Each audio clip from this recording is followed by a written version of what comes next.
Hello and welcome to the Fillmore County Courthouse, right here in the heart of our town, Geneva. I'm Lance Schwartz, inviting you to sit back and relax. We're going to spend the next 30 minutes showing you around our town, Geneva. Geneva has it all. Great schools, excellent health care, and a thriving downtown. For those reasons and many more, 2,217 people are proud to call our town Geneva home. It is without a doubt the crown jewel of this fine town.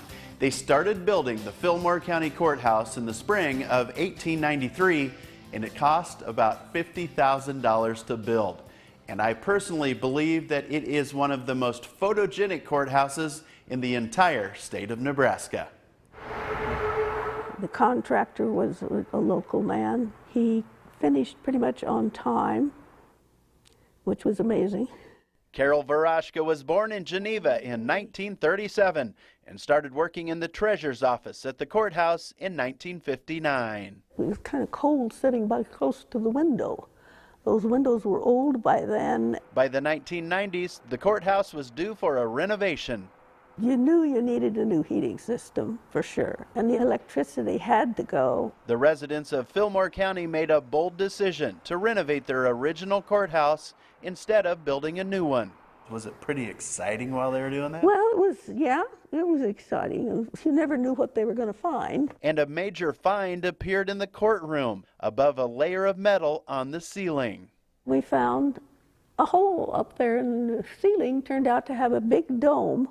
A total of $2.7 million was spent to renovate this beautiful building that is now listed on the National Register of Historic Places. This was in the treasurer's office here. The overall design of the courthouse is a vernacular version of the Richardsonian Romanesque style, and the wood-filled courtroom is one of the highlights of the building. The jury's seats were purchased sometime after 1900. Even though he is now 216 years old, a surprise appearance was made at the courthouse by a local celebrity. I am Millard Fillmore. I served this great nation as the 13th president. This beautiful piece of property in the southeast of Nebraska was named for me in the 1850s by the early surveyors that came through. And President Fillmore is also very pleased with the preservation of the building that bears his name. The citizens of Fillmore County several years ago had the foresight to decide to renovate this building and save it. Standing proud at 123 years old, I can now see why the people here in our town, Geneva, are so proud of this historic landmark. And I can also imagine why they might be mighty proud that a man once known as the world's most famous jockey got his start right here in Fillmore County. Yeah, and this will work with urban farmhouse. It's going to work with contemporary. It's a great color. Harold Yonda and his wife Karen own a home decor store in downtown Geneva. It has a long history of retail sales. The Yondas purchased this historic building in 2005. The building was constructed in 1889, which strikes us as being very early in the development of Geneva. This is one of the few remaining first-generation brick buildings. A few years ago, the Yondas were renovating the building, and they happened to come across something that was rather illuminating. There are little bits and pieces, and one of the things that caught my eye was that, first of all, in 1903, the building had been bought by Alice Thorpe. Alice was the wife of the one and only Charlie Thorpe. As it turns out, Charlie Thorpe was a world-famous jockey, known not only in the United States, but very famous in Europe. Thorpe was 19 when he learned to ride horses in Fillmore County. At that time, we have to realize that horse racing was a big deal. It was the sport of kings. It says here on Charlie Thorpe's Nebraska Racing Hall of Fame plaque that he was nicknamed the Honest Jockey and often billed as the world's greatest jockey. By 1892, he was winning $20,000 a year as a jockey, which was an astronomical amount of money in 1892 for a stable boy from Geneva, Nebraska. Thorpe won the Preakness, the Kentucky Derby, and rode for kings in Europe, eventually becoming a millionaire.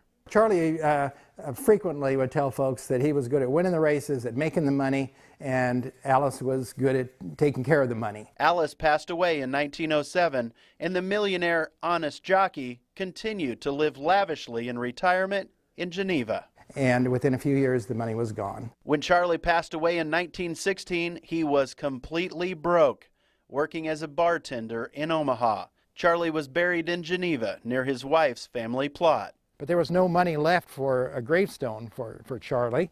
So what they did was they carved his name on the back of the Bassett family stone. But what's really unique, then there's an arrow pointing to where he was buried. About 20 years after his death in the 1930s, a group of Charlie's friends got some money together and purchased this headstone for Charlie in the Geneva Cemetery. Well, here in our town, Geneva, they start planting the seeds of volunteerism at an early age. Here are just a couple examples of volunteerism at its finest. My country 'tis of thee. The Rotary Club is just one of the many nonprofit organizations in our town, Geneva.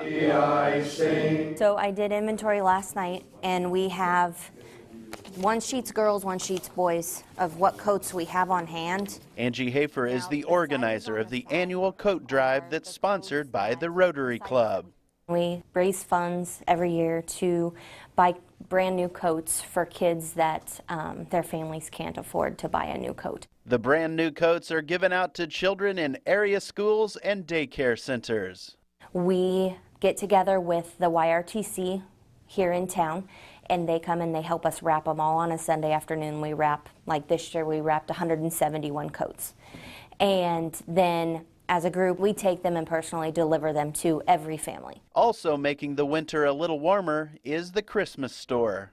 It started 10 years ago, and we started collecting items from moms that wanted to get rid of things and passing those on to families that needed them. And it ended up being a place for kids to come and shop for their siblings and their families. Jill Schmidt is the organizer of the Christmas store, and she says donations come in from all over the community and all over southeast Nebraska. We had about 900 gifts at our Christmas store this year, and we had 170 shoppers that came from 11 different communities. It's a one-day free shopping extravaganza that takes place on a Saturday morning at the Methodist Church for kids 12 and under. Shoppers come and they pick out gifts, and our girls from YRTC come and wrap the presents for them. So when that child leaves our Christmas store, they have gifts for their whole family. Jill and her crew work all year long getting ready for this special Saturday in December. Another great example of volunteerism at its finest can be found at the Geneva Public Library. Green Thumbs go to great lengths to beautify the secret garden. It's a half acre of extensive landscaping and gardening. The Secret Garden, the origin of that name comes from the book, of course, for children, The Secret Garden. Margaret Nichols is very proud of her official title. I'm chief weeder. Oh. She's also the chief historian, so she enjoys tracing the roots of the secret garden. That went back to 1996 when Barb Wilkins, a member of the library board, gave a gift to the library to have a landscaping company come out from Lincoln and plant the whole entire area around the library. After the original monetary gift for maintenance ran out, it was Donna Fairley that started the revitalization of the overgrown garden in 2007. Donna got together with another master gardener, Pat Shockey, and a cousin of ours, Nancy Nichols, and myself, and we all became very involved in cleaning up the garden. Maybe adding some butterfly-friendly flowers. I think the overall community really endorses our efforts because the volunteerism has been amazing. Last year, we planted marigolds here on the north berm. Sharon Kinnell is a certified master gardener. I love it. There's nothing I enjoy more than getting in the garden and working in the soil, and even pulling weeds is fun. And under Sharon's guidance over the past 5 years, the garden has really blossomed. Just to plan a landscape that looks beautiful is enjoyable. I was thinking too about over in this area where the sun hits. Are we thinking about taking out some of the spirea that have kind of spread? This is such a perfect place to extend the library walls and encourage programming and having a good time outside around the library.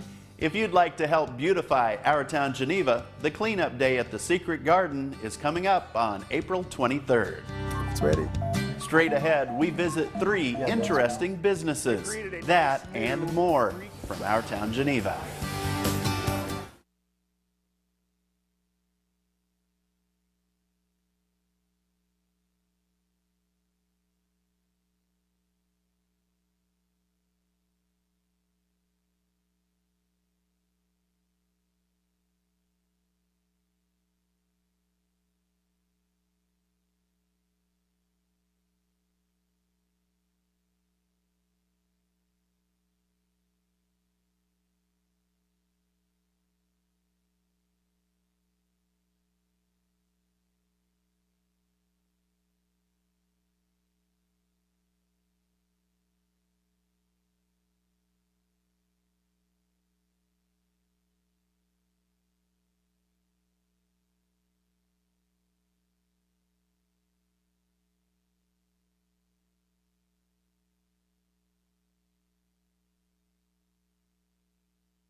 Welcome back to Our Town Geneva. I'm Lance Schwartz.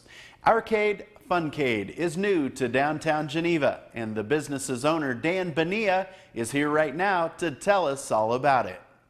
Video games have always been kind of in our background. We had video games in our blood. Since I was a little kid, we were always customizing old Game Gears and Game Boys. And Dan Bonilla grew up just north of Chicago. I was always known as the video guy, the video game kid. The whole reason why we started was because my wife and I had recently visited a Chuck E. Cheese with my daughter, and she was about 2 or 3 years old. Little Emily needed to know about her father's favorite hobby. I noticed how dirty some of the machines were, and I thought to myself, do they ever clean these things?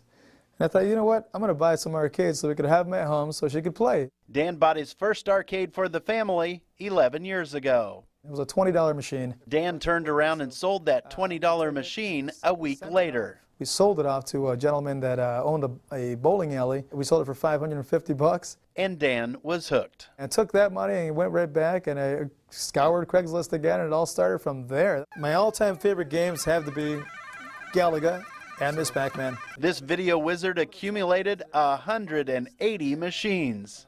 I promised my wife we would only have 6. In 2010, Dan moved to the Geneva area to join the rest of his family.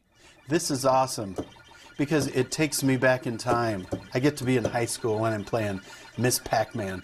The business is called Arcade Funcade, and not only does Dan sell refurbished arcades around the nation, the marquee is one of the biggest challenges. He builds them from scratch. Every bolt and every piece of metal, glass, graphic, and paint work on this thing is built and installed by us right in our shop right here in Geneva. And they include many games. So you have Miss Pac-Man, Galaga, Frogger, and go back down this way, Donkey Kong, the original Donkey Kong 1. Let's see, having one in your living room would just be something else. You would never sleep. Located just down the street from Arcade Funcade is the All-American Book Bindery. All-American Book Bindery strives to save school districts money. They take beat-up old textbooks like this and turn them into beautiful new rebound textbooks. A new one like this could cost $100. They rebind it for $10. We really want to get out there and help the public school districts, help them save a little money by offering a high-quality product at a very fair and competitive price. And just how does the rebinding process take place? Kevin Bonine explains. Here's a book how it comes into us, kind of bad condition. That's why it was sent to us. We're going to cut the back off so it's ready to be re-glued. and it's going. Now, what we have is all loose leaf pages, and it's ready to be glued back together. When you're doing textbooks, Lance, you don't have to worry about fitting every single one. On these individual items, we need to fit each one, make sure each cover fits each book individually. Justin Ogren says they scan the original book cover and then make vibrant new copies for the rebound books. And just like that, a beat-up old textbook is given new life. Now we highlight business number 3 here in our town, Geneva. Sunflower Marketing has been employing the hardworking folks of Fillmore County since 1991. This is, I guess you could call it a wall of fame of sorts, because our customers are very important people to us. And Mike Eldridge is the president and CEO of Sunflower Marketing. As you can see here, we do a lot of stuff just locally here in town with Fillmore County, and this is kind of an example of some of the detail that we can get with some of our t-shirts. Sunflower also goes national as well, as evidenced by these world champion Kansas City Royals shirts. One of the more exciting things that we've done recently is when the Royals won the World Series. We spent about 12 hours overnight printing t-shirts, probably about 7,000 of them that were distributed all over the Midwest. We're still trying to get this thing up and going. Found out you never buy a business that doesn't have an operating system. Craig Hughes is one of the 3 new owners of Sunflower Marketing. We've got a lot of great folks here in Geneva and Topeka. There are 2 main production processes at Sunflower Marketing. We've got 44 total embroidery heads that we can embroider on virtually any garment, hat, bag, whatever. These machines can run up to, I believe, 1,000 stitches per minute. In addition to embroidery, the other manufacturing process is screen printing. Sunflower has the capacity to produce more than 10,000 prints a day. Shawnee Montai is the operations manager at Sunflower. Shawnee works with 20 very dedicated people. They're great assets not only to the company as a whole, but to the community too. They come to work every day and thrive for success, and and they take pride in what they do. And what they do is make some pretty cool swag. Here you go, Lance. Oh, that's pretty. My new favorite t-shirt, I love Geneva. That's right, I found out there really is a lot to love about our town, Geneva. There is a really healthy spirit of growth and optimism in this town full of proud Nebraskans. Coming up, we'll find out why Fillmore County High School graduates are coming back to Geneva, and we'll learn about the history of the YRTC. Stay tuned, we'll be right back.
Welcome back to Our Town Geneva. I'm Lance Schwartz.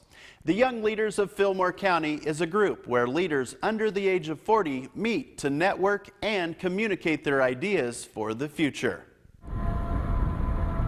I think people want to come back to Geneva because they're able to see opportunity. For Kristen Lovegrove, the choice to come home after law school in Lincoln was easy. I think that people are confident in Geneva and confident in its future, and because of that, people are willing to invest in their businesses. They're willing to invest in our town and the things that bring people to town.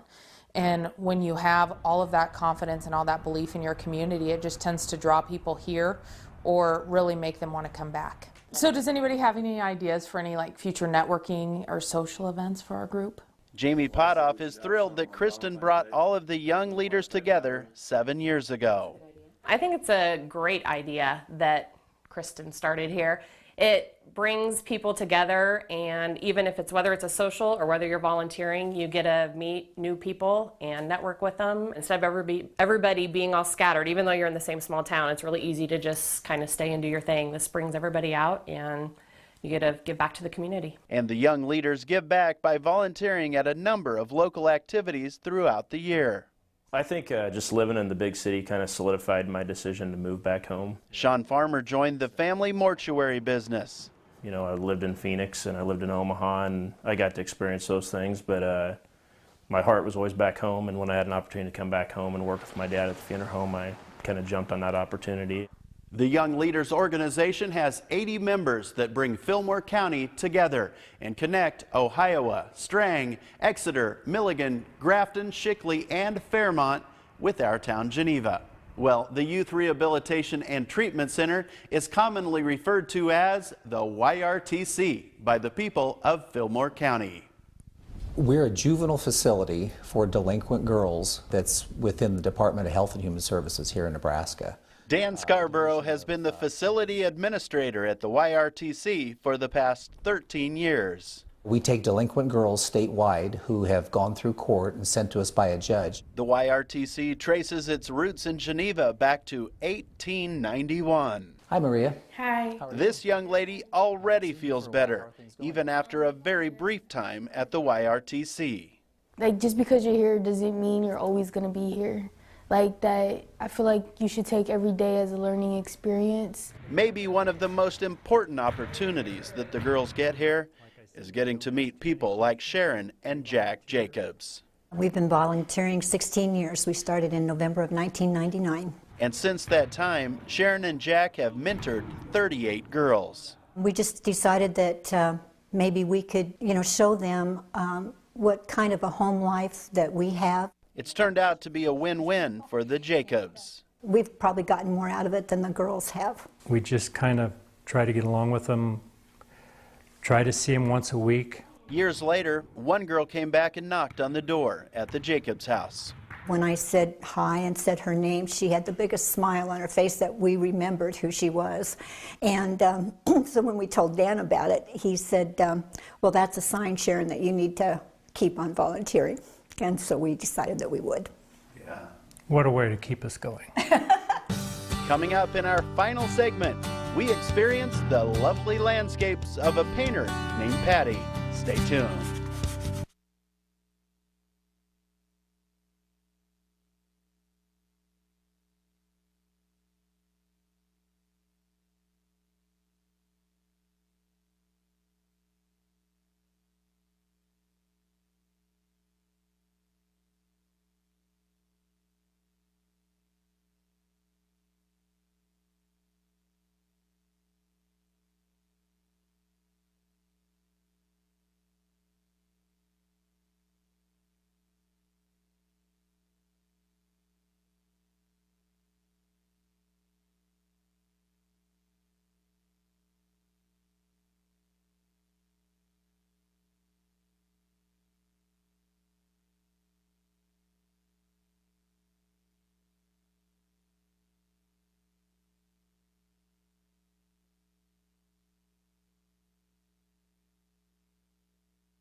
Welcome back to Our Town Geneva, where there are many talented people. And one of those talented people is Patty Scarborough. She grew up in Kearney, but has spent the past 25 years right here in Our Town Geneva. Way back in a Kearney grade school, Patty remembers being a very visual person.